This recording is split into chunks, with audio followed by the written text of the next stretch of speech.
ఈ సంవత్సరము అనగాష్టమి 2024 23 సోమవారం నాడు అనగాష్టమి వస్తోంది. అనగాష్టమి అత్యంత విశేషమైన రోజు. దత్తాత్రేయుడికి, అనగాదేవికి మహాలక్ష్మి స్వరూపము, త్రిశక్తి స్వరూపమైనటువంటి అనగాదేవిని 2 కలశాలు పెట్టి ఉపాసన చేసి నిష్ఠా నియమాలతో పూజించిన వారికి అనేక కష్టాలు తొలగిపోయి సంపూర్ణ ఆయు, ఆరోగ్య, ఐశ్వర్యాలు, వంశాభివృద్ధి జరుగుతుందని మనకు పురాణాలు తెలుపుతున్నాయి. అసలు అనగాష్టమి ఏ రోజు చేసుకోవాలి?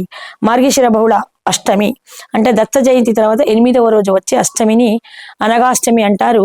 సర్పరూపంలో పుట్టలో నుంచి మహాలక్ష్మి స్వరూపము యోగలక్ష్మీదేవి ఉద్భవిస్తుంది.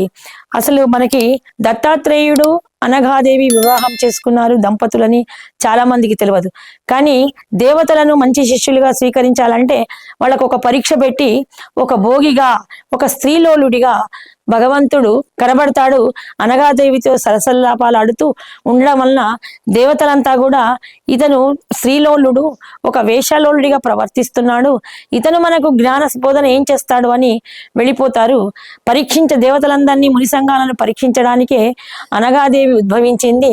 ముందుగా అనఘము అంటే పాపరహితమైనది, అఘము అంటే పాపము లేనటువంటిది. అటువంటి ఆ అమ్మవారి యొక్క విశేషణమైనటువంటి రోజున అనగాష్టమిని శుక్రవారం కానీ, పంచమి తిథుల్లో కానీ మనము, లేక ప్రతి అష్టమి తిథి నందు ఏ తిథి అయినా చివరికి ఏకాదశి కూడా చేసుకోవచ్చు.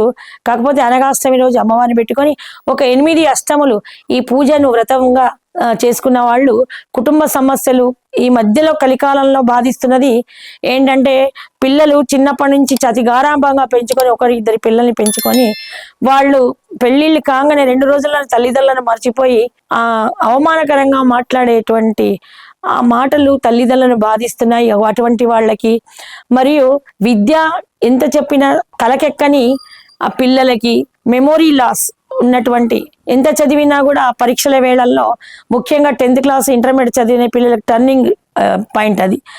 వాళ్ళకి మార్కులు తక్కువ రావడానికి, అంటే దాదాపుగా మేధా సంపత్తి తగ్గిపోయిన వేళల్లో దక్షిణామూర్తి స్తవంలాగా అనగాదేవి యొక్క స్తోత్రాలు, ఆమె రూపంలో సరస్వతి, ఇచ్ఛాశక్తి, జ్ఞానాశక్తి, క్రియాశక్తి ముగ్గురు కలిపిన స్వరూపం అనగాదేవి.